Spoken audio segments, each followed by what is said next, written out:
के दिन है। देख पार्वती, लड़कियां पराया धन होती है और जितना जल्दी इन्हें घर से विदा कर दे उतना अच्छा है। कल से आनंदी की पढ़ाई लिखाई बंद। पर बापू, इसमें मेरी क्या गलती है? आप मुझे पढ़ाई करने क्यों नहीं देते? तेरी गलती है कि तू एक लड़की है। लड़का होती तो क्या बापू? लड़का होती तो क्या? ऐ लड़की, ज्यादा जबान ना चला, नहीं तो जबान हलक से खींचकर बाहर निकाल दूंगा। बापू, मैं पढ़ लिख कर कुछ बनना चाहती हूँ। मेरी पढ़ाई ना रोको बापू। आनंदी, तुझे पढ़ना है तो पढ़, लेकिन सारी उम्र बाप की छाती पर ये बोझ बनकर ना बैठ। पर बापू, अभी तो मेरी उम्र पढ़ाई लिखाई की है। मुझे पढ़ लिख कर डॉक्टर बनना है। पढ़ाई पढ़ाई पढ़ाई, आज तो तेरी किताबों का काम तमाम करके ही छोड़ूंगा। ये ले। नहीं बापू, मत छोड़ो बापू। मत छोड़ी। नहीं बापू, नहीं। बापू, ये तुमने क्या किया? तुमने मेरी इन किताबों को ही नहीं फाड़ा बापू, मेरी किस्मत फाड़ दी, मेरी किस्मत। ये कापी किताबें ना सिर्फ छोरों के हाथ में अच्छी लगती है, लड़कियों के हाथ में तो सिर्फ मेहंदी अच्छी लगती है, मेहंदी। पर बापू, मैं लड़की हूँ तो क्या हुआ? लड़का और लड़की तो हमारी दोनों आंखों के समान होते हैं। चुप कर आनंदी, और यह एहसान मान कि अब तक जिंदा है तू। कहीं बचपन में गला दबाकर मार दिया होता तो यह तेरी बकबक नहीं सुननी पड़ती आज। पर बापू, मुझे चूल्हा जलाना अच्छा ना लगे है। देख छोरी, जितना जल्दी हो तू चूल्हा जलाना सीख ले, उतना ही अच्छा है तेरे लिए। और हाँ, तेरा ब्याह तो होगा, वो भी कल के कल। अपना जीवन है तुम्हारी यह कहानी, आंचल में है दूध और आंखों में है पानी। मुझे माफ कर दे बेटी, तेरे बापू के जिद के आगे मेरी एक न चलेगी। माफ कर दे बेटी, मुझे माफ कर दे। इस प्रकार मात्र 9 वर्ष की छोटी उम्र में आनंदी का विवाह गोपाल राव जोशी से हो गया। बाल विवाह एक सामाजिक कुरीति है और इस कुप्रथा का शिकार होना पड़ा आनंदी को।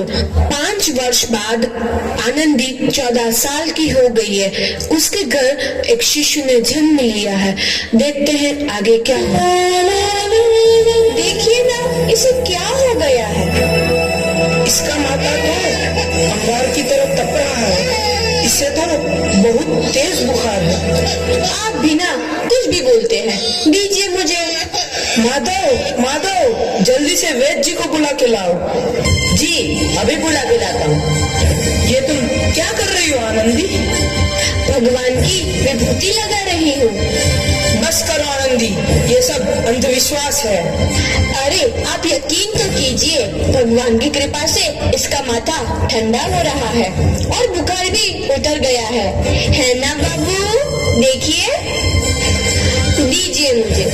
उठो बाबू, आंखें खोलो, तुम्हें तुम्हारी माँ बुला रही है। आंखें खोलो, देखिए ना इसे क्या हो गया है। आंखें भी नहीं खुल रहा। आंखें खोलो बेटा। आप चुप क्यों है? आंखें खोलो बेटा, आंखें खोलो। आनंदी, हमारा बेटा कभी आंखें नहीं खोलेगा। नहीं, ऐसा नहीं हो सकता। मेरे बेटे को मुझसे कोई नहीं छीन सकता, कोई नहीं छीन सकता। पागल मत बनो आनंदी। माधव, माधव। आनंदी, बंद करो ये पागलपन। भगवान ने मेरा बच्चा छीन लिया। भगवान ने नहीं, तुम्हारी अशिक्षा और अंधविश्वास ने तुम्हारा बच्चा छीना है। अगर तुम पढ़ी लिखी होती तो आज हमारा शिशु जीवित होता। तुम अनपढ़ थे आनंदी, अनपढ़। नहीं, अब मैं अनपढ़ नहीं रहूंगी, नहीं रहूंगी मैं अनपढ़। मैं पढ़ूंगी ताकि कल किसी और आनंदी को इलाज के अभाव में अपना बच्चा ना खोना पड़े। शाबाश आनंदी, और यही तुम्हारे अपराध के लिए प्रायश्चित भी है।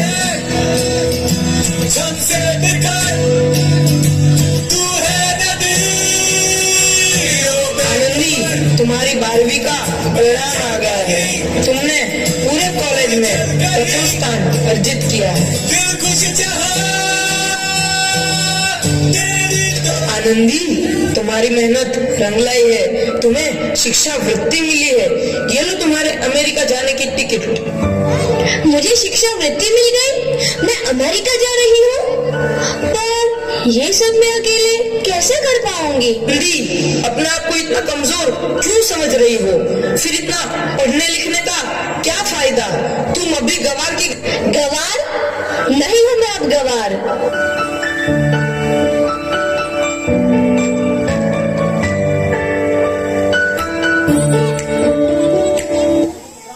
तो इस प्रकार 7 अप्रैल 1883 को आनंदी अमेरिका के पेंसिल्वेनिया के लिए रवाना हुई और 3 साल बाद उन्होंने डॉक्टर ऑफ मेडिसिन की उपाधि प्राप्त कर ली। इधर आनंदी के पिता की तबीयत बहुत खराब है। आगे क्या होता है देखते हैं। लगता है अब मेरे जाने का समय आ चुका है। मैं नहीं बचूंगा। ऐसा मत बोलो। शहर के सिटी हॉस्पिटल में अमेरिका से डिग्री लेकर कोई बड़ा डॉक्टर आया है। एक बार वहाँ चलकर दिखा लेते हैं। हाँ, सही बोला भैया। कम से कम दिल को तसल्ली तो मिल जाएगी। हाँ, चलो चलो जल्दी हॉस्पिटल चलते हैं।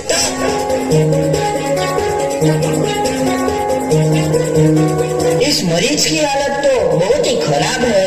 कोई चमत्कार ही इसे बचा सकता है। ऐसा मत बोलो भाई। डॉक्टर साहब कब तक आ जाएंगे? लो आ गई डॉक्टर मैडम। डॉक्टर मैडम जल्दी देखिए, मरीज की हालत बहुत ही खराब है।